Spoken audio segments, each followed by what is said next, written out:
नमस्कार, आप देख रहे हैं केजी न्यूज। आपके साथ मैं हूं नूर मोहम्मद जुमानी और अब वक्त हो चुका है इस वक्त की बड़ी खबरों का।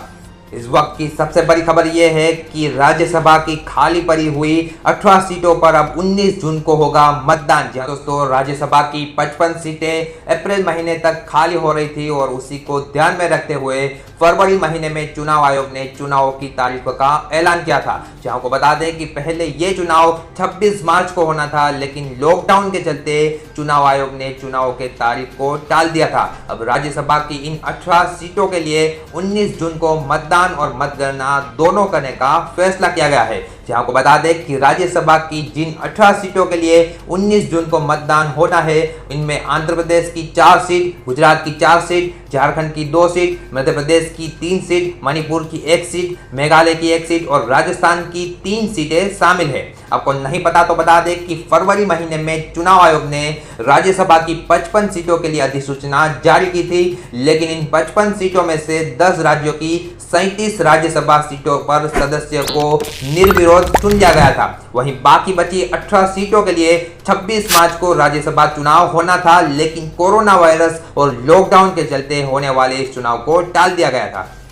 भारत और चीन के बीच चल रहे सीमा विवाद के बीच अब चीन के तेवर फीके पड़ते हुए नजर आ रहे हैं। जहां दोस्तों, पिछले कुछ दिनों से सीमा पर अपनी अकड़ दिखा रहे चीन के तेवर अब नरम पड़ गए हैं। जहां को बता दें कि चीन के सरकारी अखबार ग्लोबल टाइम्स के हवाले से ये खबर सामने आई है कि चीनी विदेशी मंत्रालय ने बयान देते हुए कहा है कि एलएसी पर भारत और चीन के बीच स्थिति कंट्रोल में है और दोनों ही पक्ष राजनीतिक और सैन्य स्तर पर अब बात कर रहे हैं और अब ये मसला बातचीत के जरिए सुलझाया जाएगा। गौरतलब है कि हाल ही में सीमा पर भारत और चीन के सैनिकों का आमना सामना हुआ था और सीमा पर चीन ने जब दादागिरी दिखाने की कोशिश की, तब भारत की तरफ से चीन को भर भर के जवाब दिया गया था। दरअसल मामला यूं है कि भारत और चीन सीमा पर भारत इन दिनों सक्रिय है और भारत अपने इलाके में सड़कें बना रहा है। भारत के इस कदम से चीन की नींद उड़ गई थी और चीन चाहता है कि भारत इस निर्माण कार्य को रोक ले,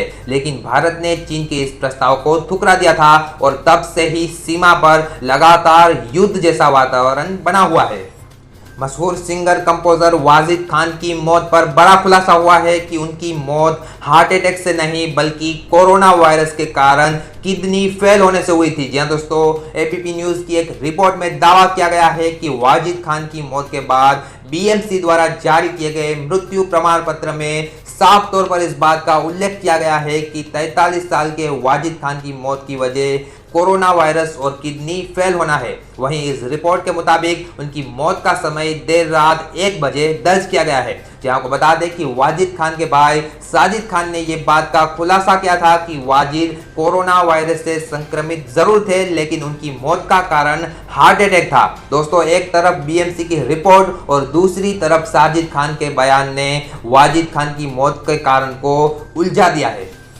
लॉकडाउन में मोदी सरकार ने किसानों को बड़ा तोहफा दे दिया है। जहां दोस्तों, प्रधानमंत्री नरेंद्र मोदी की अध्यक्षता में कल केंद्रीय मंत्रिमंडल की एक बैठक हुई। जहां को बता दें कि मोदी सरकार के दूसरे कार्यकाल के 1 साल पूरे होने के बाद ये पहली कैबिनेट बैठक थी। इस बैठक में कई महत्वपूर्ण फैसले लिए गए, जिसमें कठिन दौर से गुजर रहे एमएसएमई सेक्टर की हालत दुरुस्त करने के लिए 20,000 करोड़ के लोन के प्रस्ताव को मंजूरी मिली है। वहीं किसानों को राहत पहुंचाने के लिए सरकार ने 14 फसलों के 50 से 83% तक ज्यादा दाम देने का फैसला किया है। वहीं रेहड़ी पटरी वालों के लिए विशेष सूक्ष्म ऋण योजना शुरू की जाएगी और इस योजना के तहत हर रेहड़ी पटरी वाले को 10,000 रुपए तक के लोन आसानी से मिल सकेंगे।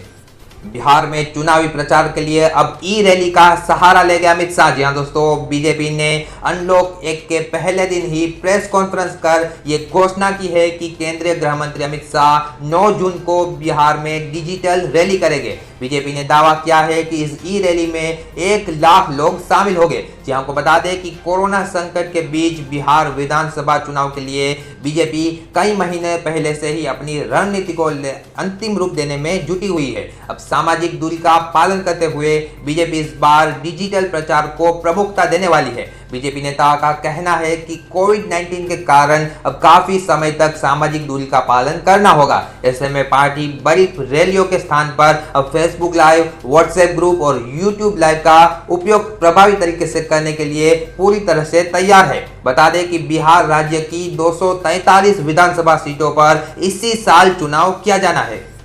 एक तरफ से लॉकडाउन की मार और दूसरी तरफ से बढ़ते हुए दाम। जी हाँ दोस्तों, लगातार 3 महीने तक एलपीजी सिलेंडर की कीमतों में कटौती करने के बाद अब जून महीने में एलपीजी के दामों में इजाफा किया गया है। आपको बता दें कि इंडियन ऑयल ने घोषणा करते हुए कहा है कि एलपीजी की अंतर्राष्ट्रीय कीमतों में बढ़ोतरी होने के चलते दिल्ली में एलपीजी के रिटेल सेलिंग प्राइस में 11 रुपये 50 पैसे प्रति सिलेंडर का इजाफा किया गया है। बता दें कि ये बढ़ोतरी 14 किलोग्राम वाले बिना सब्सिडी वाली रसोई गैस के लिए की गई है। इसके बाद अब दिल्ली में बिना सब्सिडी वाला रसोई गैस सिलेंडर 581 रुपये से महंगा होकर 593 रुपये प्रति सिलेंडर हो गया है।